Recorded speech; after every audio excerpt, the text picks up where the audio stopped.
నేను స్తుతించే రీతిలో, వాక్యం చదివే రీతిలో, అనేకమైన పాటల్లో, ప్రార్థనలో నీ కృప ఉంచో, నువ్వు విన్నావు, నువ్వు జవాబిస్తున్నావు. అందును బట్టి నీకు వందనాలయ్యా. ఇదిగోనైనా వాక్య ధ్యానంలో నీ కృప ఉంచమని, నీ ఆత్మ సహాయం అందించమని యేసు నామములో అడుగుచున్నాను తండ్రి. ఆమేన్.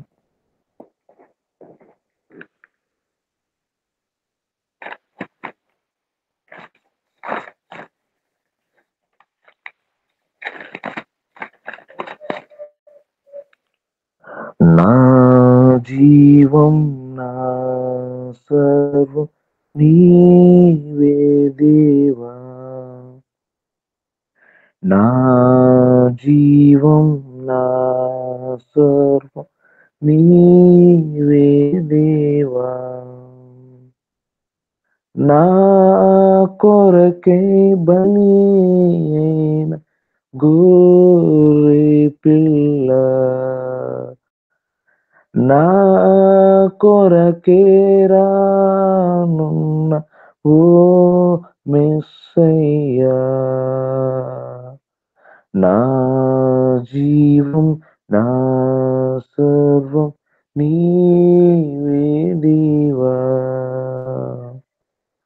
నా జీవం నా సర్వం నీవే దేవా, తప్పిపోయిన నన్ను వెదకి రక్షించిన మంచి కాపరివై నాకై ప్రాణమిచ్చితివి, తప్పిపోయిన నన్ను వెదకి రక్షించిన మంచి కాపరి నాకై ప్రాణమిచ్చితివి, ఏమివ్వగలను నీ ఎనలేని ప్రేమకై, విరిగి నలిగిన హృదయమే నీ నర్పింతును, ఏమివ్వగలను నీ ఎనలేని ప్రేమకై, విరిగి నలిగిన హృదయమే నీ నర్పింతును, నా జీవం నా సర్వం నీవే దేవా, నా జీవం నా సర్వం నీవే దేవా, నీవే నీవే నీవే దేవా, నీవే నీవే నీవే దేవా. మరొకసారి అందరికీ వందనములండి. వాక్య ధ్యానం వెళ్ళిపోతాం. త్రోట్ బాగాలేదండి, కొంచెం ఫ్లమ్ బట్టి కోల్డ్ చేసింది. గత వారం రోజులు మంచు ఎక్కువగా ఉండడం వల్ల త్రోట్ డిస్టర్బెన్స్ అయింది. నా వాయిస్ వినబడుతుందండి? క్లారిటీ ఉందా? పర్లేదా?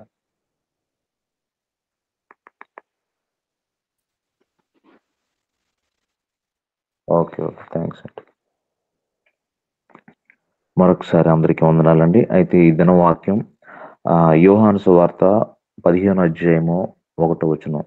అందరికి తెలిసినవైనప్పటికీ కూడా మరొక నూతన ఆత్మీయ ఆహారం తెలుసుకోవటానికి మనం సిద్ధపడతాం ప్రతి ఒక్కరు కూడా. ఎవరైనా చదివి వినిపిస్తారండి? 15వ అధ్యాయము 1వ వచనం. యోహాను సువార్త 15వ అధ్యాయం 1వ వచనం. నేను నిజమైన ద్రాక్షవల్లిని, నా తండ్రి వ్యవసాయకుడు,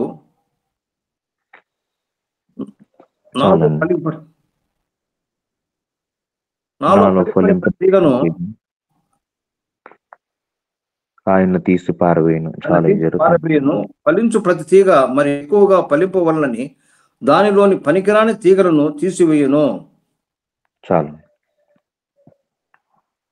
వాక్యం చదివి వినిపించిన పెద్దలకు దయచేసి వందనాలండి. చూడండి, ప్రభు అయిన యేసుక్రీస్తు దేవాతి దేవుని యొక్క వాక్యం, నేను నిజమైన ద్రాక్షావల్లిని, నా తండ్రి వ్యవసాయకుడు. నేను నిజమైన ద్రాక్షావళిని అనే మాటలను అంత స్పష్టంగా నేను అనే మాటకు నిజమైన ద్రాక్షావళిని అంటే అక్కడే మనం ఆగి ఆలోచించవలసిన వాక్యంగా మనం పరిగణించవలసిన అవసరం ఎంతైనా ఉంది. అక్కడ నేను నిజమైన ఆ రెండు మాటలను పట్టుకుంటే మనం ఆయనతో ఎంత దూరమైనా ప్రయాణించవచ్చు. ఎంత దూరం అంటే పరలోకం చేరేంత వరకు మనం ప్రయాణించవచ్చు.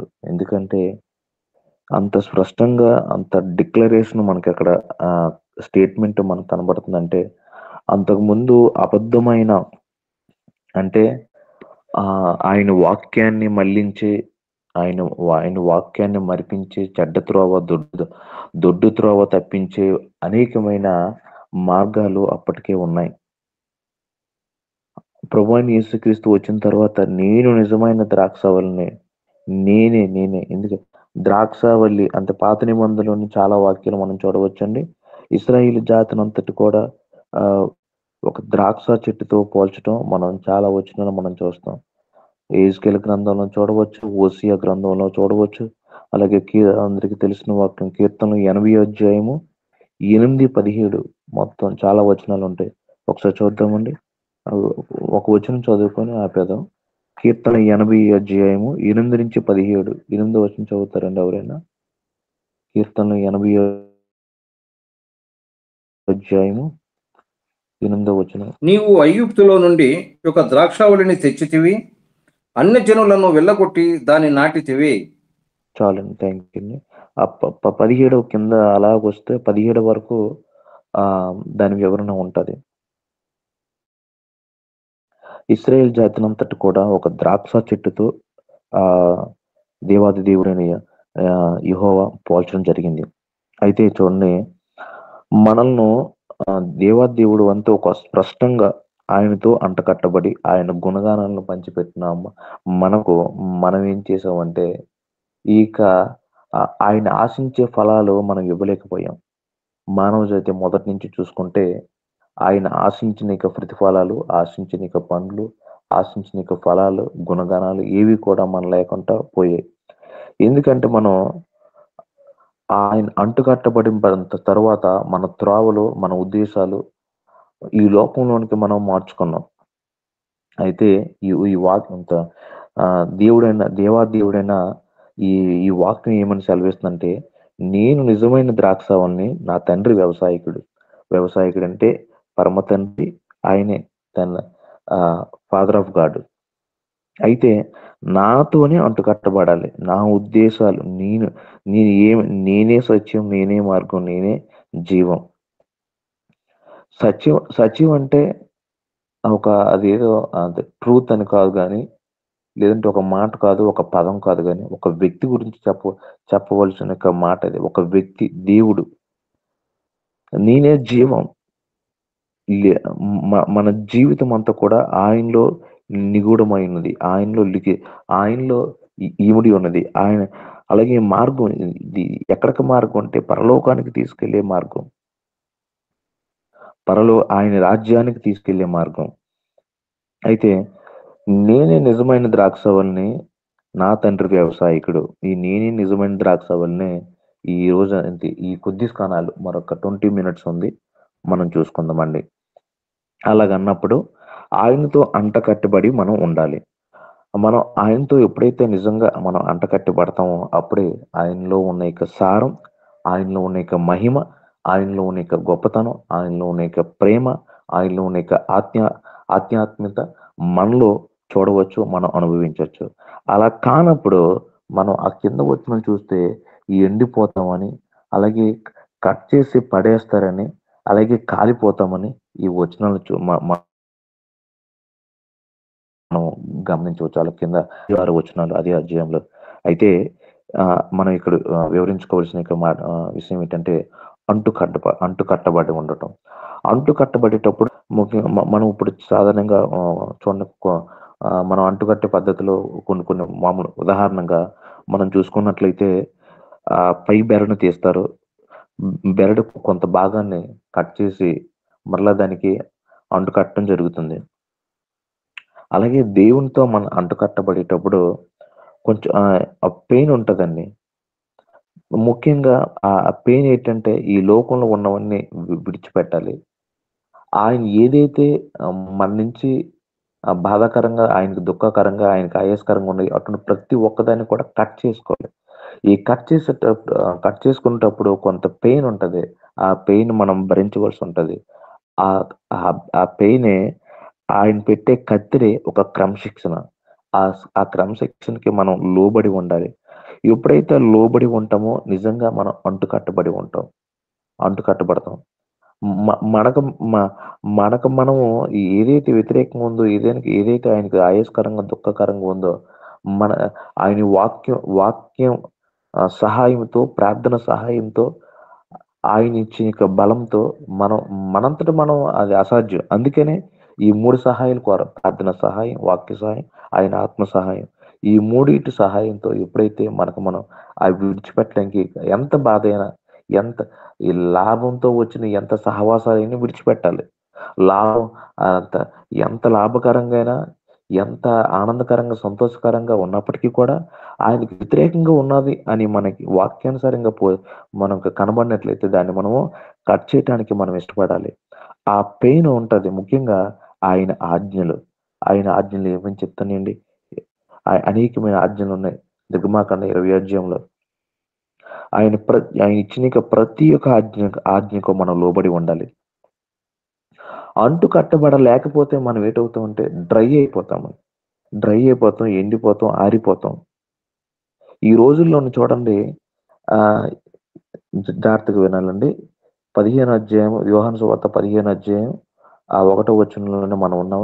దాన్ని పట్టుకొని మనం వెళ్దాం. ఈ కొద్ది స్థానాలు. ఈ రోజుల్లోని చాలా కుటుంబాలు అంతే అంటుకట్టబడి ఉన్నాము అనుకుంటున్నారు తప్ప, భార్య భర్తతో ఉన్నాం అనుకుంటున్నారు తప్ప అంతే. అంటే వాళ్ళు అనుకుంటున్నారు, అందరూ అనుకుంటున్నారు. కానీ నిజంగా లేరండి. పిల్లలు తల్లిదండ్రులతో ఉన్నాము, మేము కలిసి ఉన్నాము అనుకుంటున్నారు తప్ప, వారు దేవుడు అనుకునే స్థాయిలో లేరండి ఎవరు. ఆహ్, ఖచ్చితంగా పరిశీలించినట్లయితే 100కి 69% ఎగిరిపోతారండి. ఎక్కడో మిగతా 69% ఎగిరిపోతున్నారు. మొన్న ఒక మామూలు ఈ లోకానుసారంగా సర్వే చూసినట్లయితే. ఒక్కొక్కరు ఉండాలని ఉంటున్నారట తప్ప, బాధ్యత ఒక ఇకపోతే తల్లిదండ్రులు ఒక తండ్రి ఉన్నాడంటే, నేను కుటుంబంతో ఉన్నాను అనుకుంటాడు తప్ప నిజంగా లేడటండి. అంటే తన బాధ్యతలు నిర్వహించటం వేరు, కుటుంబంతో ఉండటం వేరు. ఇక్కడ వాక్యం వేరు. నిజమైన ద్రాక్షావళి నేనే. నా ద్వారా తప్ప ఎవరు తండ్రి యొద్దకు చేరలేరు. నాతోనే అంటుకట్టబడాలి. నాతోనే ఇమిడి ఉండాలి. నాతోనే ఎప్పుడైతే నాతోనే అంటకట్టబడి ఉంటారో, అప్పుడే నాలో ఉన్న సారం, నాలో ఉన్న గుణగణాలు, నాలో ఉన్న ఆత్మీయత, నాలో ఉన్న పవిత్రత వారిలోకి వెళ్తుంది. లేదంటే వారు కట్ చేయబడతారు, డ్రై అయిపోతారు, ఎండిపోతారు, కాలిపోతారు వాక్యం చెప్తుంది. ఇక్కడ ఈ వాక్యాన్ని మన కుటుంబంలోకి ట్రాన్స్‌ఫర్ చేసుకున్నట్లయితే, ఒక ఫాదర్ ఉన్నారు అనుకోండి, ఆ భార్యతో లేదంటే పిల్లలతో, ఆ కుటుంబంతో ఈ రోజుల్లోని ఏ విధంగా ఉంటుందంటే, బాధ్యత నిర్వహిస్తున్నారు. అంటే కష్టపడి డ్యూటీ చేస్తున్నారు. ఉదయం ఎక్కువ జాము వెళ్ళిపోతున్నారు. మరలా అందరూ పడుకున్న తర్వాత వస్తున్నారు. అంటే కష్టపడి పని చేస్తున్నారు. ఏంటి ఆహ్, తనకున్న బాధ్యతను తన రక్తాన్ని కార్చి మరి, తన ప్రాణాన్ని పణంగా పెట్టి మరి బాధ్యత నిర్వహిస్తున్నారు కానీ, కుటుంబంతో లేరండి. మనం చాలా కుటుంబాలు బాధ్యతను మాత్రమే నిర్వహిస్తున్నారు తప్ప, దేవుడు అనుకున్న స్థాయిలో ప్రేమ, ఆప్యాయత, పవిత్రత, సహవాసము, సన్నిధి ఆయన అనుకునేటట్లుగా ఒక తండ్రి కుటుంబంతో కలిసి ఉండలేకపోతున్నాడు. అలాగే నా తండ్రితో నేను ఉన్నాను. అయి పిల్లలు అనొచ్చు. పిల్లలు గాని, లేదంటే నా నా భర్తతో నేనున్నాను గాని భార్య గాని అనుకుంటున్నారు తప్ప నిజంగా లేరు. ఒక సంఘం చూసుకుంటే ఆత్మీయ తండ్రితో మీ అందరం కలిసి ఉన్నాము అనుకునే భ్రమలో ఉన్నారు తప్ప నిజంగా లేరండి. ఈ వాక్యాన్ని మనం చూసుకున్నట్లయితే కొన్ని కొన్ని సార్లు మనం పరిశీలించినట్లయితే బాధ, వేదన, రోదన లేరు. చాలా సంఘాల విభేదాలు, ఎన్ని మత్సరాలు, అతిశయాలు, అనేకమైన భేదాభిప్రాయాలు. ఆయనతో అంటకట్టబడి ఈ ఈ వాక్యానుసారంగా అనుగుణమైన వాక్యం పరిశీలించినట్లయితే ఒక ఆత్మీయ తండ్రికి ఎంతమంది ఆత్మ చర్చిలో ఎంతమంది నెంబర్స్ ఉన్నారో వారందరూ కూడా ఆ, ఉన్నారా, కలిసి ఉన్నారా, ఒక మాట మీద ఉన్నారా అంటే లేరండి. ఏదో ఉన్నాం అనుకున్నారు తప్ప ఏదో వస్తున్నారు పోతున్నారు, ప్రార్థన చేసుకున్న ఏదైనా ప్రేయర్ రిక్వెస్ట్ ఉంటే ఇచ్చి వెళ్ళిపోతున్నారు. ఇకపోతే దర్శన భాగాల విషయంలో వీటన్నిటి విషయంలో ఇంకా సూపర్, అన్ని బాగానే ఉన్నాయి. కానీ ఆత్మీయ తండ్రితో సహవాసములో ఆయన దేవుడు ఆలోచించే ఉద్దేశ ప్రకారంగా 100% లేరు. ఈ రోజులు ఎక్కడ చూసుకున్నా లేరండి. ఆ వాక్యం వింటుండగానే అనేకమైన భేదాభిప్రాయాలు, వీళ్ళు ఒకటి చెప్తారు ఒకటి చేస్తారు, లేదంటే వాళ్ళ ఉద్దేశాలు వేరు వీళ్ళ ఉద్దేశాలు వేరు. ఇక్కడ మనం అర్థం చేసుకున్న మాట అంటే మనం ఇక్కడున్న భూమి మీద మనకు ఈ భౌతికపరమైన కుటుంబంతోనో ఉన్నాము అనే భ్రమలో ఉన్నాం తప్ప నిజంగా మనం లేము. సేమ్ యాజ్ ఇట్ ఈజ్ గా దేవునితో అంటకట్టబడి ఉన్నాము అని మనం అనుకుంటామే తప్ప ఇంకా మనలో చాలా చాలా దేవునికి వ్యతిరేకమైనవి, బాధాకరమైనవి, ఆయాస్కరమైనవి ఇంకా మనలో చాలా ఉంచుకొని మనం వెళ్ళిపోతున్నాం. మన జర్నీని మనల్ని తీసుకెళ్ళిపోతున్నాం. దినాలు ఈ 2025 వచ్చింది, రేపు 26 వస్తుంది, ఆ తర్వాత 27 వస్తుంది. అయితే మన బ్రతుకులు మన జీవితాలు మాత్రం మనం కత్తిరించుకోవలసిన మాత్రం ఇంకా అలాగనే అంటిపెట్టుకుని మనం వెళ్ళిపోతున్నాం. అయితే ఈ వాక్యం ఏం చెప్తుంటే నేను నిజమైన అనేటప్పుడు అబద్ధమైన విడిచిపెట్టాలి. ఏదైతే నా తండ్రి సన్నిధిని పాడు చేశాయో, నా తండ్రి మార్గాన్ని చెరిపివేశాయో, చీకటిని అంధకారాన్ని కల్పించాయో వాటన్నిటిని విడిచిపెట్టాలి. విడిచిపెడితే కానీ నాతో అంటు కట్టబడడానికి అవకాశమే లేదు. అంటు కట్టబట్టేటప్పుడు కొంత పెయిన్ ఉంటుంది, నొప్పి ఉంటుంది, అది భరించాలి. నేను కట్ చేసేటప్పుడు మీరు దానికి ఇష్టపడాలి, నా క్రమశిక్షణకు మీరు లోబడాలి ఆయన వాక్యం సెలవిస్తుంటే మనమేమో కొన్ని విడిచిపెట్టలేక ఇంకా కొన్ని అట్టి పెట్టుకొని మన జర్నీని మనం ముందుకు తీసుకెళ్ళిపోతున్నాం. ఇది మన జీవితంలో గమనించి అది విశ్వాసులైనా, సువార్థికులైనా, సేవకులైనా, దైవజనులైనా ఇది అందరికీ వర్తించవలసిన మాట. చూడండి ఒకసారి 1 పేతురు 1:21, 1 పేతురు 1:21 ఎవరైనా చదివి వినిపిస్తారండి?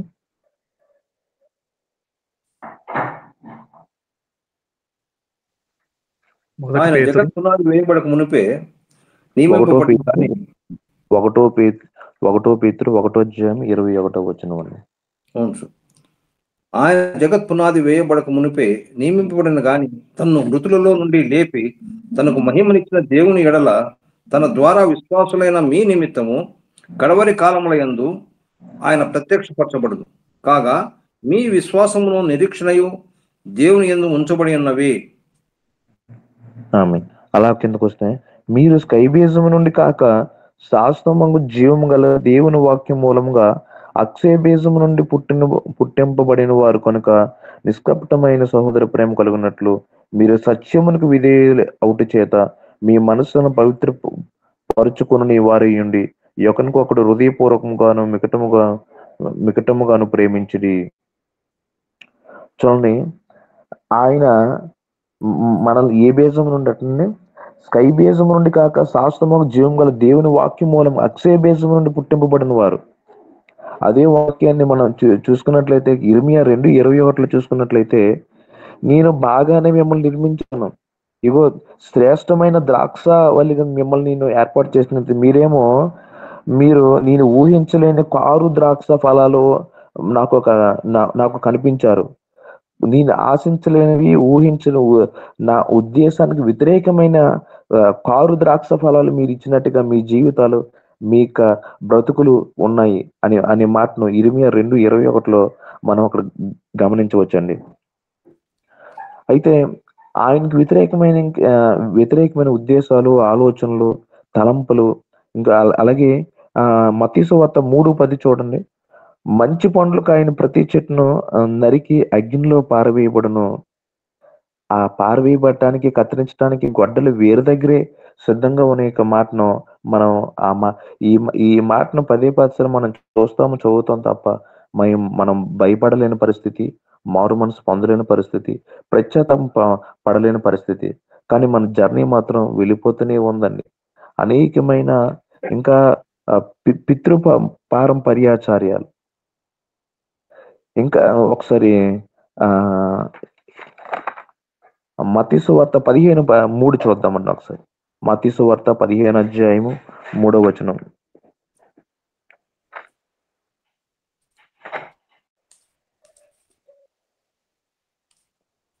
చదువుతామండి. మత్తయి సువార్త 15 అధ్యాయం 3వ వచనం.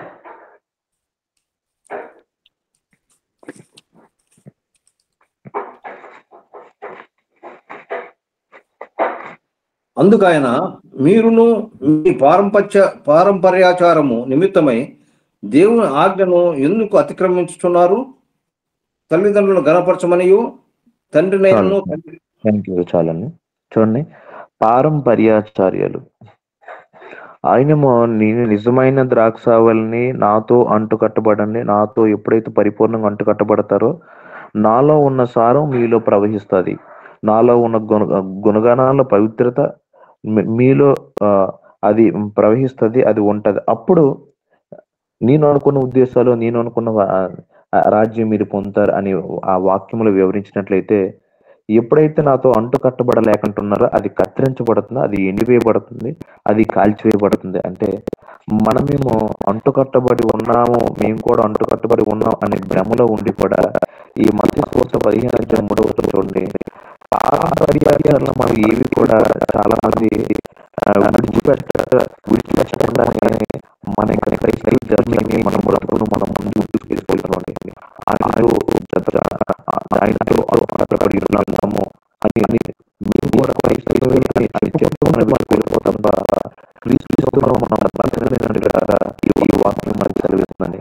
ఇంకా చాలా మంది మనలో ఇంకా చాలా మందిని క్రైస్తవ జనాంగం ఇప్పటికీ కూడా దినాలు చూస్తారు. ఆ రోజు మంచి రోజు, ఈ రోజు మంచి రోజు కాదు అని దినాలు చూసిన వారు లేకపోలేదు అనేకమైన సంఘాల్లో. అలాగే ఇప్పటికీ నక్షత్రాలు, ఇకపోతే చూడండి ముహూర్తాలు, కొన్ని చర్చ్ ఒకేసారి మన ఇంతకుముందు మనం క్రైస్తత్వంలోకి రాకముందు, దేవుని నమ్ముకోకముందు ఇది ఒకే రోజు 3-4 పెళ్లిళ్ళు పడిపోయి, ఎందుకంటే ఇది ముహూర్తం, ఎలగరా బాబు ఎలగెళ్ళాలి, ముగ్గురు ఈ నలుగురు కూడా మన ముఖ్యమైన బంధువులే అనే సాధారణంగా మాట్లాడుకున్న మాటలు ఇప్పుడు క్రైస్తత్వంలో కూడా ఒకే రోజు 3-4 పెళ్లిళ్ళు, ఎందుకంటే ఆ రోజు ముహూర్తం ఉంది.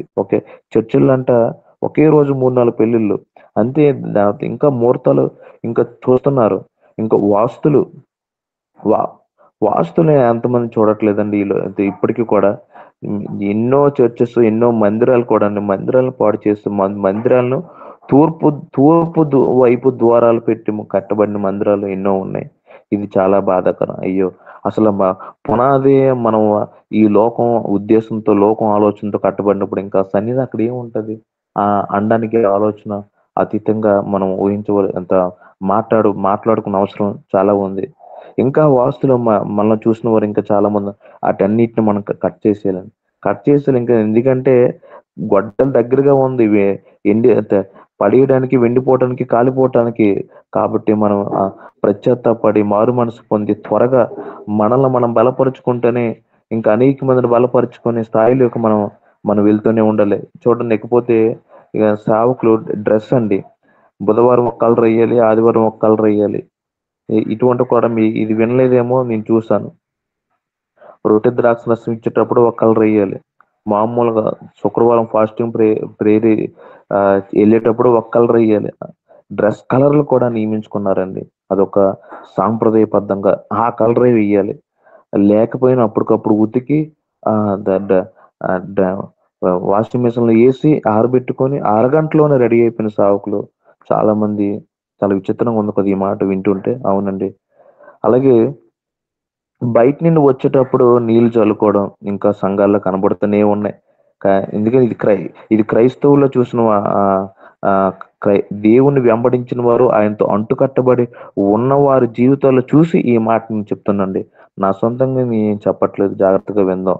బయట నుండి వచ్చేటప్పుడు తల మీద నీళ్లు చల్లుకోవడం, కాళ్ళు కడుక్కోవడం, ఇవన్నిటిని కూడా మనం కట్ చేసుకుంటూనే ఉండాలండి. హల్లెలూయా! దేవునికి మహిమ కలుగును గాక. అలాగే ఇకపోతే ఇంక చూడండి, ఇంకొక విచిత్రకరమైన, భయంకరమైన ఏంటంటే మ్యారేజ్‌లు అయిన తర్వాత కొత్త కోడళ్ళు కొన్ని సంవత్సరాలు 3, 4 సంవత్సరాల వరకు ఒకవేళ పుట్టింటికి ఏదో కారణం చేత అదే చూడటానికి వెళ్ళినా, ఆ తల్లికి, తండ్రికి లేని బాగోలేకపోయినా ఎలా వెళ్ళినా, కారణం ఏమి అయినప్పటికీ కూడా వచ్చేటప్పుడు మాత్రం కొంత మినిమమ్ అదేంటంటే సారీ పట్టుకొని రావాలి. అంతే 5 కేజీల స్వీటు, 5 కేజీల హల్వా. ఈ నియమం కూడా ఇంకా ఉందండి మన క్రైస్తవుల్లో. ఇటువంటి అన్నిటిని కూడా మనం కట్ చే కట్ చేయాలి. ఇకపోతే నాన్ వెజ్ ఇయన్నీ చాలా మందికి కొలీగ్స్‌లో కూడా చెప్తున్నానండి. ఈ మాటలు ఆహ్, క నీ ఉద్యోగం చేస్తున్నాం కదండీ! కొలీగ్స్‌లో కూడా చాలా మంది క్రైస్తవులున్నారు. కానీ వాళ్ళు కూడా ఈరోజు నేను ఫ్రైడే తినను. ఆదివారం సండే ఓకే తింటాను. వాడు ఎంత స్టైల్‌గా చెప్తారంటే అయ్యయ్యో! ఇదెక్కడి నుంచొచ్చింది ఇంకా? అయితే ఇంకా నువ్వు కట్ చేయవలసినవి చాలా ఉన్నాయి. కానీ ఇంకా జర్నీ మాత్రం వెళ్ళిపోతుంది. లేదు లేదు. మనకి అన్ని తినాలంటే అన్ని రోజులు మంచి రోజులే. అది దానికేమి ఇంకా ఇంకొక విషయం చూసుకున్న అమావాస్య ప్రార్థనలు. ఉంది. అమావాస్య చేసే ప్రార్థన చాలా గట్టిగా ఉంటదట. అంటే దేవుడు వింటాడట. అది చాలా విచిత్రకరంగా ఉంది. నేను చిన్నవాడిని వాక్యం అంతగా అర్థం చేసుకోలే. ఇంకా నేర్చుకున్న చాలా విషయాలున్నాయి. ఇది ఇప్పటికే నాకు కన్‌ఫ్యూజ్ అండి. అమావాస్య చేసే రోజట దేవుడు వింటాడట. ఆ ప్రార్థన గట్టిగా ఉంటదట. దాని యొక్క పటుత్వం మరి దీని గురించి నేనైతే నేర్చుకోవాల్సింది ఒకసారి ఆహ్, ఆహ్, దీని యొక్క పరిశీలన చాలా ఉంది. ఇది కన్‌ఫ్యూజ్ అండి. ఇది నా ఉద్దేశం తప్పనుకుంటున్నాను. అమావాస్య ప్రార్థన అంటే ఆ రోజు చేస్తే అమావాస్య పుణ్యం ఎట్టండి? మొత్తం అన్నిటిని ఇంకా కట్ చేసినప్పుడు ఇంకా నేనే నిజమైన ద్రాక్షవల్లిని. నా ద్వారా తప్ప ఇంకా నేనొచ్చిన తర్వాత ఇంకా ఈ పితృపారంపర్యాచారాలు, లోక పర్య ప ప పర్యంపరాచారాలు ఇంకా ఉండడానికి వీల్లేదంటుంటే, ఇంకా మనం అమావాస్య చేసే ప్రార్థన వింటాడు. ఇంక అది చూడండి చాలామంది ఈ ఫ్రైడే ప్రేయరు. ప్రభు కొంతమంది ఫ్రైడే ప్రభువైన యేసుక్రీస్తు సిలువ వేసిన బడిన దినం కాబట్టి మేము నియమించుకున్నాం. ఓకే. కానీ ఫ్రైడేనే చేస్తే ఏదో జరుగుతదనే భ్రమ అంటాను నేను. కొంతమంది చాలా మంది చూడండి మన అటు తెలంగాణ చూసుకుంటే, ఇటు ఆంధ్ర చూసుకుంటే శుక్రవారం రోజున ప్రతి ఫ్రైడే రోజున ఉపవాస ప్రార్థన ఉంటది. ఓకే. పెట్టుకోండి. పర్లేదు బానే ఉంటది. కానీ ఆ రోజు చేస్తేనే ఏదో జరుగుతదనే భ్రమ అంటాను నేను. ప్రభువైన యేసుక్రీస్తు సిలువ వేయబడిన దినం ఓకే. చాలా మంచిది. ఆయన సిలువ త్యాగాన్ని, ఆయన సిలువ ప్రేమను మనం గుర్తు చేసుకుంటాం బాగానే ఉంది. కానీ ఆ ఆయన సిలువకు ప్రాధాన్యం ఇస్తే ఇవ్వచ్చు కానీ, ఆ రోజుకి ప్రాధాన్యం మనం ఇవ్వొద్దు అని నేను అంటాను. అలాగే చూడండి మరొక వాక్యం చదువుకొని మనం ముగించుకుందాం. మత్తయి సువార్త 7 అధ్యాయము 3-5. ముందుగా మన కంటిలో ఉన్న దూలం తొలగించుకోకుండా ఎదుటి వారిలో ఉన్న నలుసును గురించి మనం మాట్లాడుతామండి చాలా. చాలా సార్లు ఈ ఈ ఈ వాక్యాన్ని మనం కట్ చేసుకోవాల్సిన ఇవి చాలా ఉంటాయి. చీకటి సంబంధించినవి, అంధకార సంబంధించినవి, అంత పాపంతో కూడిన నియమాలు అనేకమైనవి ఉంటాయి. ఈ లోకానుసారం అనేకం ఉంటాయి.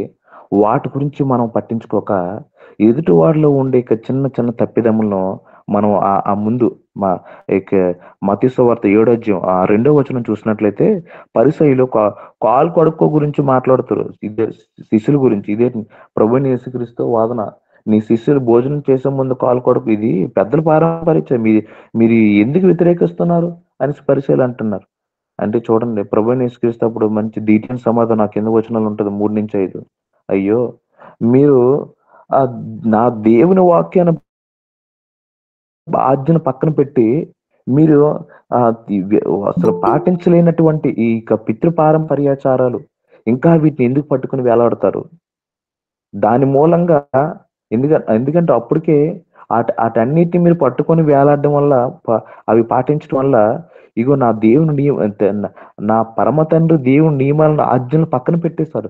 మీరు తప్పుడు త్రోవ పట్టించారు.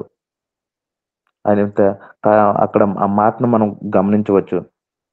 అలాగే యేసయ్య భక్తుడు 29:13లో చెప్పిన మాట ఆల్రెడీ ముందే కొన్ని వందల సంవత్సరాల క్రితము యేసయ్య భక్తుడి ద్వారా దేవుని వాక్యం పలికిన మాట ఏంటంటే, ఇదిగో మీరు పెదవులతో మీరు ఆరాధిస్తారు తప్ప, గౌరవిస్తారు తప్ప, నాకు మాత్రం నా హృదయానికి మాత్రం దూరంగా ఉన్నారు అనే మాటను మనం గమనించవచ్చు. అదే మాటను ప్రభువైన యేసుక్రీస్తు మార్కు సువార్త 7:6-8 మనం అదే మాటను మనం చూడవచ్చు. మీరు నన్ను వ్యర్థంగా ఆరాధిస్తున్నారు. అంటే మానవ కల్పితమైన నియమాలను దేవుని ఉపదేశంగా బోధించేవారుగా మనం వింటున్న వారిగా ఇంకా మనం ఉన్నామండి. వీటన్నిటిని కూడా మనం గమనించుకోవాలి. మన జీవితాలను, మన బ్రతుకులు మనం మార్చుకుంటూనే ఉండాలి. అలాగే ఇది ఇంకొక మాట అతిశయం, మత్సరం. రోమా పత్రిక 11:15-22 మనం చూసుకున్నట్లయితే ఇంకొక క్రమశిక్షణ కత్తిరి అంటే ఇంకా ఆ వాక్యాలు ఎంతో యోహాను సువార్త 15 చూసినట్లయితే చూడండి, ఎవరైతే ఫలించలేదో వాటన్నిటిని కట్ చేయడానికి నేనైతే సిద్ధంగా ఉన్నాను. అవి కట్ చేసి అవి మంటలో పడేస్తున్నా అవి కాలిపోతాయి. అవతల పడివేయబోయి అవి కాలిపోతాయి. కత్తిర క్రమశిక్షణకి మనం లోబడి ఉండాలండి. అలాగో మనలోని గర్వం, మత్సరం ఆ రోమాపత్రిక 11 చూసినట్లయితే మనకి కనబడుతుంది. ఏంటంటే మనం అంటుకట్టబడి ఉన్న అంటే కొమ్మలు విరిచివేయబడ్డే వల్ల నేను అంటుకట్టబడ్డాను అని చెప్పుకునేదే ఏమీ లేదు. ఆయన కృప వల్ల, ఆయన కనికరం వల్ల మనం అంటుకట్టబడి ఉన్నాం. వారైతే వారి ఇశ్రాయేలు జాతి వారి శాస్త్వాన్ని బట్టి వారికున్న హక్కును కోల్పోయారు. మనమైతే మనకున్న విశ్వాసం బట్టి మనం అంటుకట్టబడ్డాం. అంతకు మించిన తప్ప ఏమి మనలో ఉన్న నీతి చేత మనకు రక్షణ కలగలేదు. ఆయనతో అంటుకట్టబడి ఏం లేదు. మనకన్నా చిన్న చిన్న తప్పిదములు చేసిన వారు చాలా మన సంఘాల్లో, మన తోటి వారు చాలా వారిని ప్రేమించాలి. వారికి చెప్పవలసిన చెప్పాలి. సహవాసం వేరు, ప్రేమించటం వేరు. చాలా మంది మనం మత్సరం కలిగి ఉంటాం, గర్వం కలిగి ఉంటాం, అతిశయం కలిగి ఉంటాం. మనం ఏదో నీతిమంతుల్లాగా ఏదో చిన్న విషయాల్లోనూ వారికన్నా మనం కొద్దిగా బెటర్ అవ్వచ్చు. బెటర్ అయినంత మాత్రం గర్వించదగిన అవసరం ఏమీ లేదు. ఎందుకంటే ఆయన ప్రభు బిడ్డలు, మనం ప్రభు బిడ్డలమే. అంటే నీకు ఆయనతో అంటు కట్టబడి నీకు ప్రేమ, వాత్సల్యత ఎటువంటిదో మనం వివరించుకుంటున్నాం. ఈ మత్సరాన్ని, అతిశయాన్ని కూడా మనం మనంతటా మనం కట్ చేసుకుంటూ ఉండాలి. ఎందుకంటే గొడ్డలి ఎక్కడ ఉంచబడిందండి? వేరు దగ్గర ఉంచబడింది. వేరు దగ్గర ఉంచబడింది. అది సిద్ధంగా ఉంది. కాబట్టి ఆయనతో అంటుకట్టబడి ఉండాలి. ఎప్పుడైతే అంటుకట్టబడి ఉంటామో నిజమైన సారం మనం పొందుకోగలుగుతామో అప్పుడు మాత్రమే ఆయన మనకి ఇవ్వాల్సిన మహిమను, ఇవ్వాల్సిన పవిత్రత అది మనలోకి వస్తుంది. మన ద్వారా ఆ మహిమ, ఆ పవిత్రత అనేక మందికి మన చుట్టూ ఉన్న సమాజంలోనికి అది వెదజల్లడానికి అవకాశం ఉంటుంది. కాబట్టి నేనే ద్రాక్షవల్లిని, నేను తప్ప ఏమీ లేదు. నేను తప్ప అంటే ఆయన పరమ తండ్రిని చేరుకోవటానికి, ప్రయాణించటానికి నేనే నాతోనే ఎవరైతే అంటుకట్టబడి ఉంటారో వారు మాత్రమే పొందుకుంటారు. నేనే నిజమైన ద్రాక్షవల్లి. అంటే ఇంతకు ముందు చాలా అంటే నా దేవుని మార్గాన్ని తప్పించే అబద్ధపు మార్గాలు అనేకమై ఉన్నవి. వాటన్నిటి నుంచి కూడా మనము విడిచి మనం ముందుకు వెళ్ళవలసిన అవసరం చాలా ఉంది. ఇంకా చెప్పను కన్నా ఈ ఆచార సంప్రదాయాలు, పితృపారంపర్యాలు ఇంకా అనేక సంఘాలు యవ్వనస్తుకి కాళ్ళకు తాళ్ళు కట్టి ఉంటాయి. చాలా మంది ఈ దైవజనులు కూడా చెప్పరు. మరి చెప్తే భయమో మరి ఏటో మనకి అర్థం కాదు. కొంతమంది యవ్వనస్తుకి కౌన్సిలింగ్ ఇచ్చేటప్పుడు ఒకలేమో ఒక అమ్మాయి ఏమో స్టైల్ అంటుంది, ఒక అమ్మాయి ఏమో దిష్టి అంటుంది. అది కనిపించి కాళ్ళకు తాళ్ళు అటన్నిటిని మనం కట్ చేస్తుండాలి.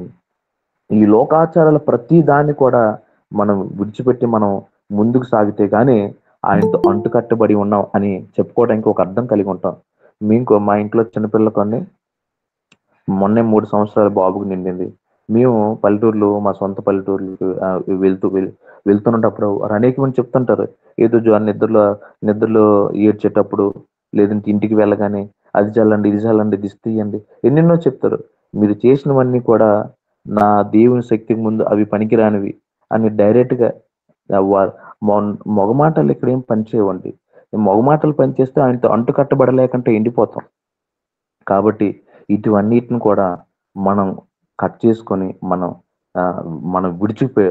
ఎప్పుడైతే విడిచిపెడతామో అప్పుడు మాత్రమే పరిపూర్ణంగా, ఇందాక ఒక మాట చెప్పాను కదండి మొదట్లోనే, ఆయన ఒక ఒక తండ్రి ఫ్యామిలీతో ఉన్నాడని అంటుకట్టబడి ఉన్నాడు, నిజంగా కలిసి ఉన్నాడు అని భ్రమలో ఉన్నాడు తప్ప దేవుడు అనుకున్న స్థాయిలో లేరు. అలాగే ఒక సంఘం అంతా ఆత్మీయ తండ్రితో కలిసి ఉన్నామని తప్ప, సంఘంలో ఒక సభ్యుడిగా ఉన్నామని తప్ప ఆ యొక్క ఆ ఆత్మీయ తండ్రి అనుకున్న ఉద్దేశాల ప్రకారంగా, ఆలోచన ప్రకారంగా లేరు.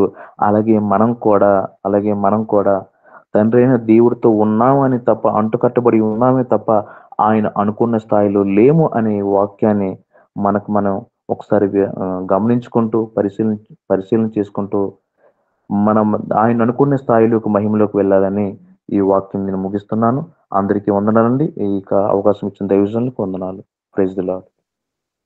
ఆమేన్ ఆమేన్. నాయాందు ఉండని తీగే నాశనమోందును నిజము, నాశనమోందక మీరు నాయాందుండుడి ఫలింప. ద్రాక్షావల్లిని నేను, ద్రాక్ష తీగెలు మీరు. ద్రాక్షావల్లి.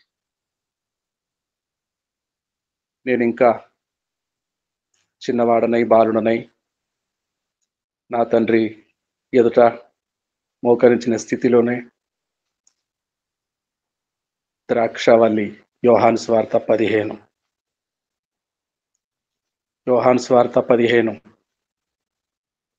మొట్టమొదట వాక్యం అంటే మా నాన్నగారి యొద్ద పసిబాలుడునై నేను విన్న మొదటి వాక్యము నా చెవులలో మారు మోగుతూనే ఉంటది, గింగురుమంటూనే ఉంటది.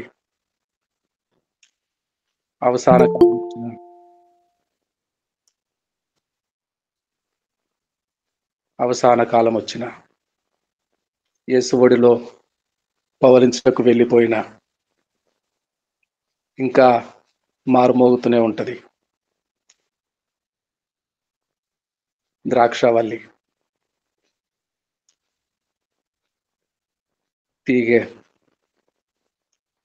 ద్రాక్షవల్లితో తీగెకున్న సంబంధము. ద్రాక్షవల్లి సొగసే లేని ద్రాక్షవల్లి, ఫలించు గుత్తులు గుత్తులు గెలలు. ద్రాక్షవల్లి అంటే చూడముచ్చటగా ఏం చూస్తాము?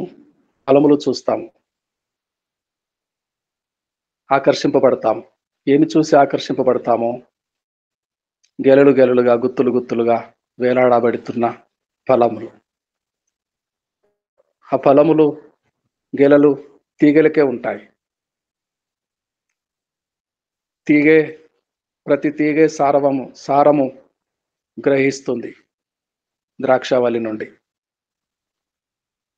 ద్రాక్షావల్లిలోని సారము తీగలు ఫలించుటకు గెలలు గెలలుగా, గుత్తులు గుత్తులుగా ఆకర్షణీయంగా కనపడుతుంది. నిజమైన ద్రాక్షావల్లి కాండము ఏ ఆకర్షణకు, సొగసు స్వరూపము లేని కాండము. యేసయ్య ఏమని పలికెనో, నేను నిజమైన ద్రాక్షావల్లిని, నాకు సొగసు లేదు, స్వరూపము లేదు, మనుషులు చూడనొల్లని వానిగా నేనున్నాను. అయితే నాలో ఫలించే తీగలు మీరు, నాలో ఫలించే తీగలు విస్తారముగా ఫలించుట, దేవునికి మహిమ. విస్తారముగా ఫలించుట, విస్తరించి ఫలించుట, గెలలు గెలలుగా, గుత్తులు గుత్తులుగా ఆకర్షణీయంగా కనపడుట. ద్రాక్షవల్లితో నాకు నీకున్న సంబంధము. తీగలము మనము. చక్కటి వాక్య పరిచయం చేసిన జాన్సన్ గారికి నిండుగా వందనాలండి. మరలా ఎప్పుడో బాలుడనైనా నేను మా నాన్న మోకరించిన మా నాన్న పాదముల యొద్ద నన్ను నేను జ్ఞాపకం చేసుకుంటున్నాను. గ్రేస్ మనోరంజనమ్మ గారు క్లుప్తంగా ప్రార్థన చేస్తారా? గ్రేస్ మనోరంజనమ్మ గారు, పాస్టమ్మ గారు చేస్తాను. పరిశుద్ధుడా, మహోన్నతుడా, సర్వోన్నతుడా, సర్వశక్తిమంతుడా, వేలాది వేల స్థుతులు స్తోత్రాలయ్యా. ఈ ఉదయకాల సమయం మాకు అనుగ్రహించే చక్కని వాక్యం చేత నా పరలోకపు తండ్రి మమ్మల్ని ఆత్మీయంగా బలపరచడానికి కృప చూపినందుకు స్తోత్రాలనైనా. నిజమే నా తండ్రి, మీరు నిజమైన ద్రాక్షవల్లి వలె ఉంటుండగా నా తండ్రి, ద్రాక్షవల్లి అయి ఉంటుండగా నా తండ్రి, మేము మీరులో ఫలించే తీగలు కావాలని మీరు ఉద్దేశించుతున్నారు తండ్రి. విస్తారంగా ఫలించాలని కోరుకుంటున్నారు తండ్రి. అరకొర ఫలితాలు మా తండ్రి మీరు ఆశించడం లేదు, కోరుకోవటం లేదు నాయన. నిండైన ఫలితాలు మరి ఫలాలు ఆశిస్తుంటున్నందుకు స్తోత్రాలు చెల్లిస్తుంటున్నాం తండ్రి. ఆ రీతిగా నిత్యము మేము అంటు కట్టబడిన తండ్రి సమస్త సారము మీలో నుండి గ్రహించి మీ మంచితనము మా తండ్రి, మీ ప్రేమ, మీ యోగ్యత సమస్తము మేము పొందినటువంటి వారంగా మా జీవితాలలో ముందుకు సాగటానికి సహాయం చేయండి తండ్రి. గొప్ప దేవ కృప చూపండి. ఎల్లప్పుడూ మేము ఫలించే తీగలుగా ఉండటానికి సహాయం చేయండి. లేకపోతే మా తండ్రి మీలో నుండి వేరు చేయబడి బయట పారవేయబడి అగ్నికి ఆహుతులమయ్యేటటువంటి గొప్ప ప్రమాదము పొంచి ఉంటుండగా నా తండ్రి అపరిశుద్ధ సత్యములు గ్రహించినటువంటి వారంగా మా జీవితాలలో నిరంతరము ఫలించి మీ యందు ఫలించి సమృద్ధిగా ఫలించి పరిపూర్ణంగా ఫలించి మీ నామానికి మహిమ, ఘనత, ప్రభావము ఆరోపించబడినట్లుగా పరిపూర్ణమైన సాక్షులుగా మా తండ్రి జీవించినంత కాలము మీతోనే జీవించటానికి మా అందరిలా చాలినంత కృప కుమ్మరించమని బ్రతిమారుకుంటూ మీరు శ్రేష్టమైన మా తండ్రి మీ పరిశుద్ధ సత్యాలను బయలుపరిచినందుకు స్తోత్రాలు చెల్లిస్తూ వాక్యం అందించిన జాన్సన్ను అమితంగా దీవించి ఆశీర్వదించి విస్తారంగా బిడ్డను ఫలింపచేయమని బ్రతిమారుకుంటూ మమ్మల్ని అందరినీ కూడా మా తండ్రి మీ మహోన్నతమైన పరిశుద్ధమైన దక్షిణ హస్తానికి అప్పగించుకుంటూ ఈ దినానికి కావాల్సిన పరిపూర్ణమైన నింపుదల, నడుపుదల అనుగ్రహించమని బ్రతిమారుకుంటూ ఆత్మచేత నింపబడినటువంటి వారంగా, నూతన పరచబడినటువంటి వారంగా ముందుకు సాగి మీ మహిమార్థం జీవించలాగన మా అందరిలా చాలినంత కృప కుమ్మరించమని బ్రతిమారుకుంటూ మీ పరిశుద్ధ హస్తాలకు మమ్మల్ని అప్పగించుకుంటూ ప్రభువైన యేసుక్రీస్తు పేరిట ప్రార్థించి వేడుకుంటున్నాం తండ్రి. ఆమేన్. జాన్సన్ గారు ఆశీర్వాదం విడుదల చేస్తారా? భాస్కర్ మీరు ఇచ్చింది భాస్కర్. యాకోబు పాస్టర్ గారికి వందనాలండి, ఎలిషా పాస్టర్ గారికి వందనాలండి, సరళ గారికి వందనాలండి, శాంతకుమార్ గారికి వందనాలండి, నాగలింగేష్ గారికి వందనాలండి, ఆచార్య మీకు కూడా వందనాలండి, వందనాలండి, వాణిశ్రీ గారు వందనాలండి, రామేష్ గారు వందనాలండి, గ్రేస్ మనోరంజనమ్మ గారికి వందనాలండి, ఆమ్స్ట్రాంగ్ గారికి వందనాలండి, నాజరయ్య పాస్టర్ గారికి వందనాలండి. యాకోబ్ పాస్టర్ గారు మీరు ఆశీర్వాదం విడుదల చేస్తారా? ఓకే గారు. మన తండ్రి అయిన దేవుని కృపయు, కుమారుడైన యేసు క్రీస్తు ప్రేమయు, పరిశుద్ధాత్మ సన్నిధి సహవాసము కూడి వచ్చిన మనందరికీ, ప్రత్యేకంగా ఈ దినము వాక్య సందేశాన్ని అందించిన బ్రదర్కి, కుటుంబానికి, మరి కూడి వచ్చిన మనందరికీ దేవుని కృప నిత్యము సదా తోడైండి, కాచి కాపాడును గాక.